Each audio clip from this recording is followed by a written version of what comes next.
Рум сүресі. Рахман, әрі аса рахымды Алланың атымен бастаймын. Әлиф, ләм, мим. Румдықтар жеңіліс тапты, ең таяу жерде. Алайда олар осы жеңілістен кейін жеңіске жетеді. Бірнеше жылда, әр істің һәм оқиғаның алдында да, соңында да бар билік бір Аллаға тән. Сөйтіп, румдықтар жеңіс туын көтерген күні мүміндер қуанышқа бөленеді. Олар Алланың жәрдемімен келген жеңіске қуанады. Алла қалағанына жәрдем беріп, мерейін үстем қылады. Ол азиз, бәрінен үстем, әрі ұлы, рахим. Әсіресе өзіне бет бұрап, иман келтірген құлдарына ерекше мейірімді. Бұл Алланың уағдасы.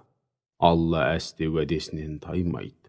Алайда адамдардың көбі хақ тағаланы лайықты түрде танымайтындықтан мұны білмейді.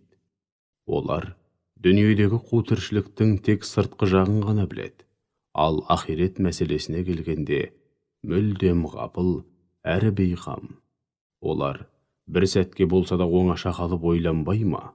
Алла күллі аспан әлемі мен жерді, сондай-ақ екеуінің арасындағы барлық нәрсені хақ мақсатта һәм ақиқатқа, мызғымас мінсіз жүйеге негіздеп және олардың әрқайсысына өлшеулі ғұмыр беріп жаратты.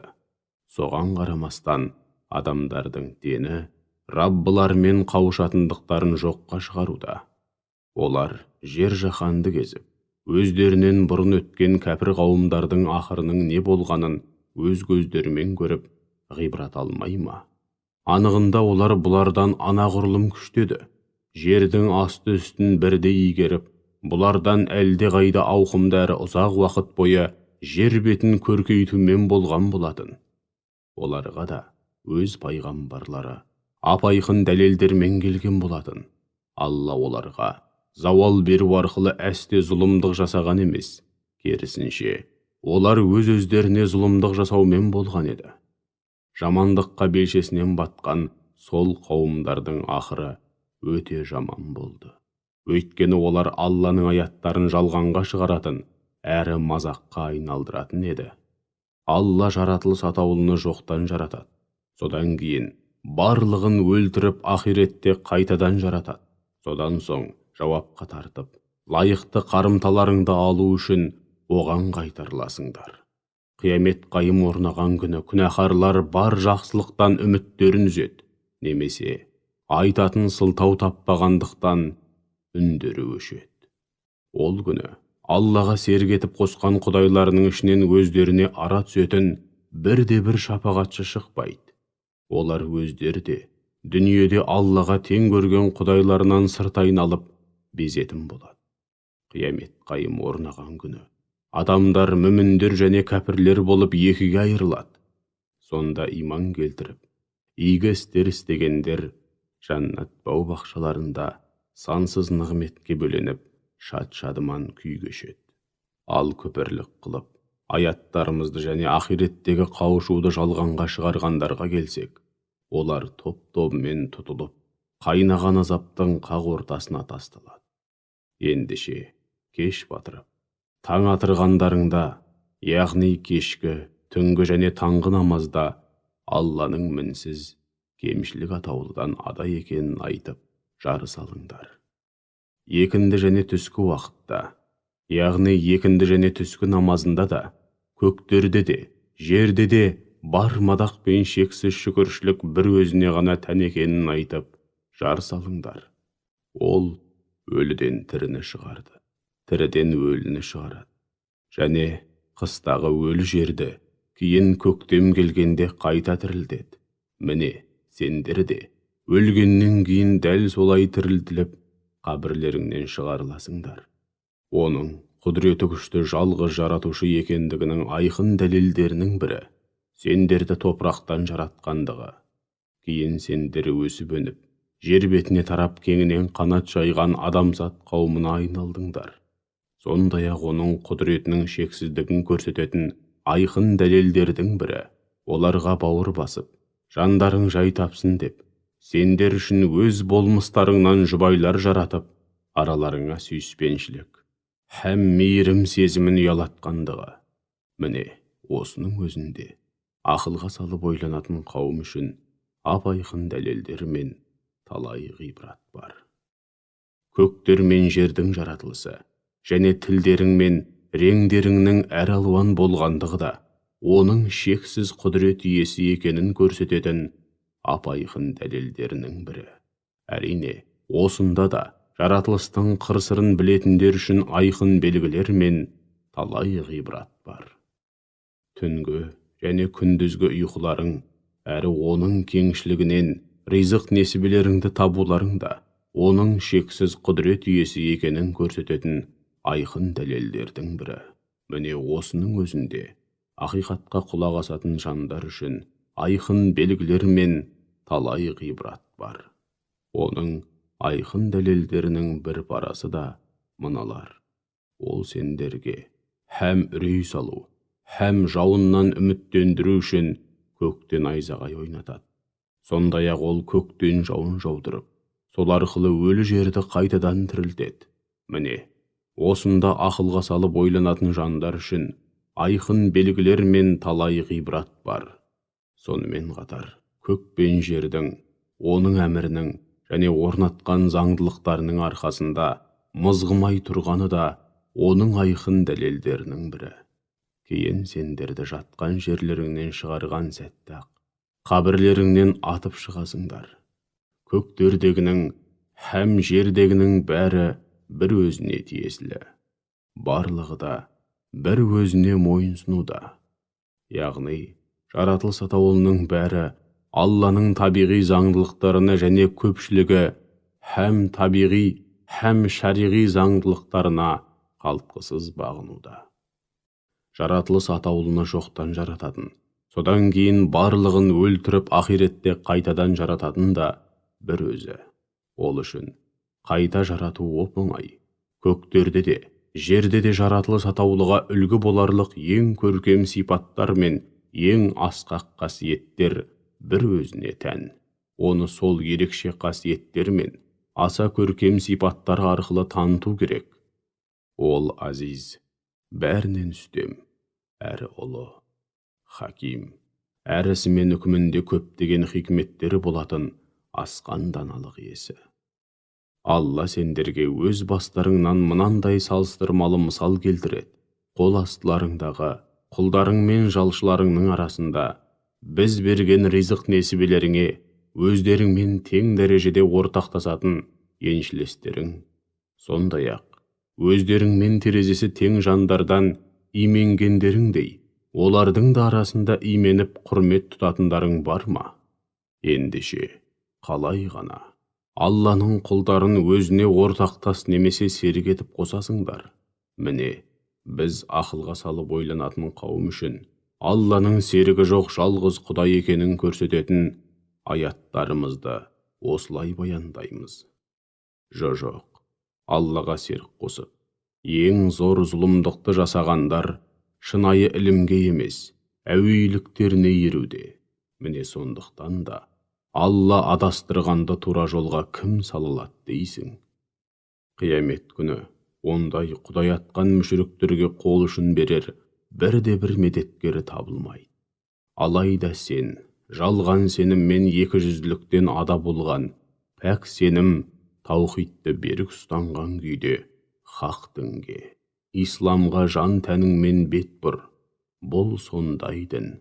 Алла күллі адамзатты, олардың табиғатын бар болмысын, соның негізінде соған сай етіп жаратты.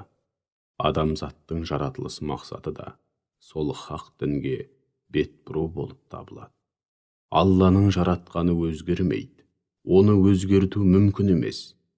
Нағыз хақ, мінсіз дін, міне осы.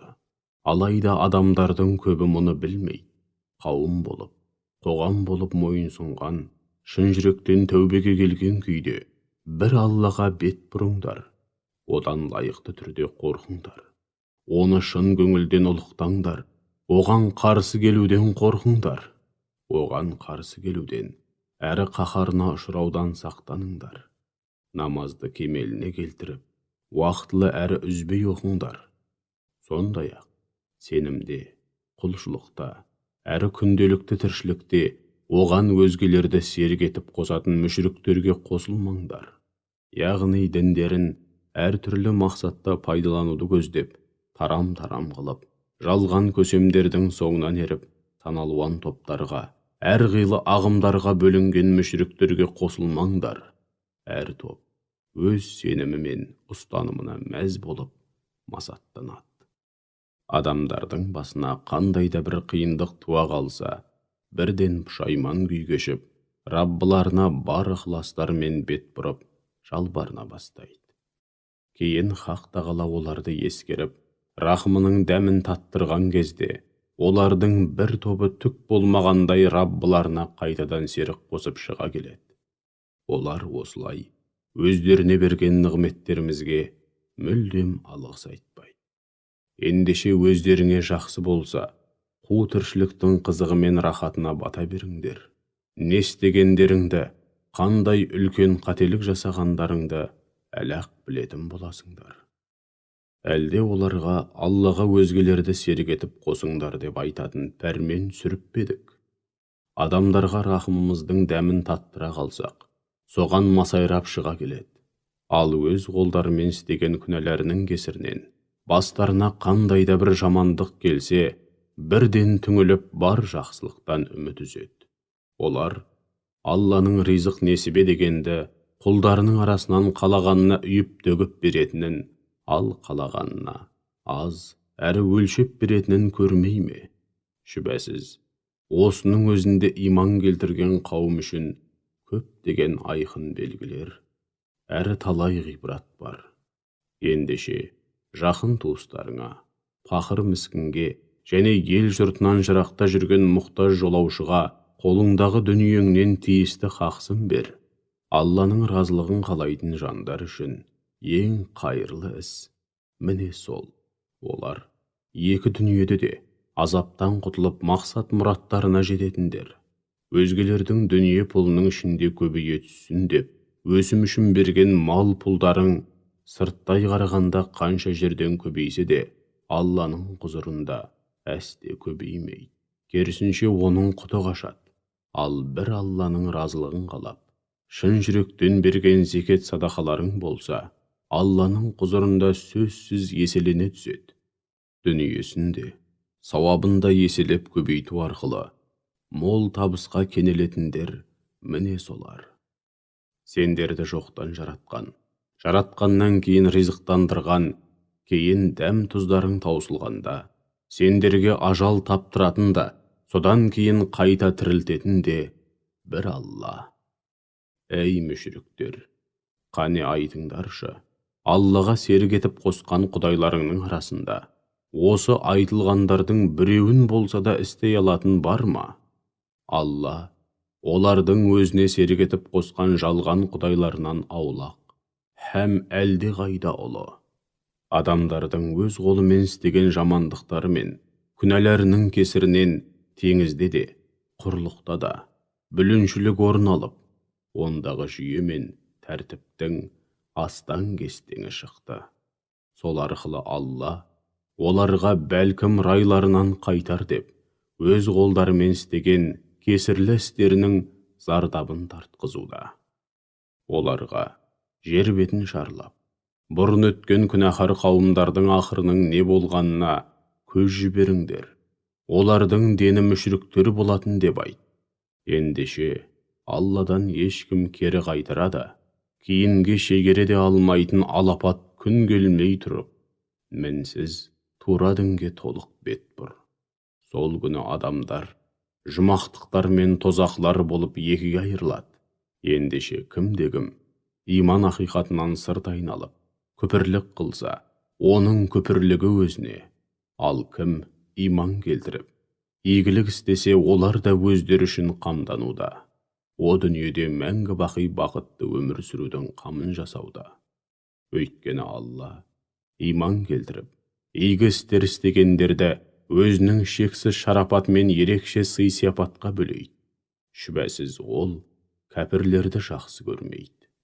Оның нұрын жаудырар алдында желді сүйіншілеуші ретінде жіберуі ұлылығы мен құдіретінің шексіздігін көрсететін айқын дәлелдердің бірі.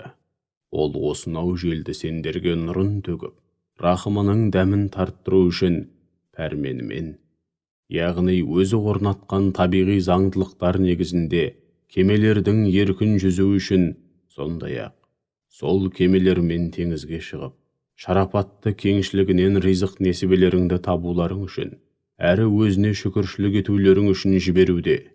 Шүбәсіз сенен бұрында әрқайсысы өз қауымын тура жолға бастайтын елші пайғамбарлар жібердік. Олар қауымына ақиқатты көрсететін айқын дәлелдермен келді. Алайда ақыр соңында күпірлікте қасарысқанымен қоймай, мүміндерге қысым көрсетіп күнәға белшесінен батқан күнәһарлардың сазайын берді. Өйткені мүміндерге жәрдем беру біздің хақ уағдамыз әрі борышымыз еді. Алла әуелі желдерді естіреді. Сөйтіп, оның құдірет күшімен ескен желдер бұлттарды қозғалысқа келтіреді. Алла ол бұлттарды көк кеңістігіне өз қалауы бойынша жаяды. Кейде түйдек етіп ыдыратады. Нәтижеде бұлттардың арасынан жауынның жауғанын көресің. Алла нұрын өзі қалаған құлдарына төккен шақта, олар жүздеріне нұр жүгіріп, шаттыққа бөленеді.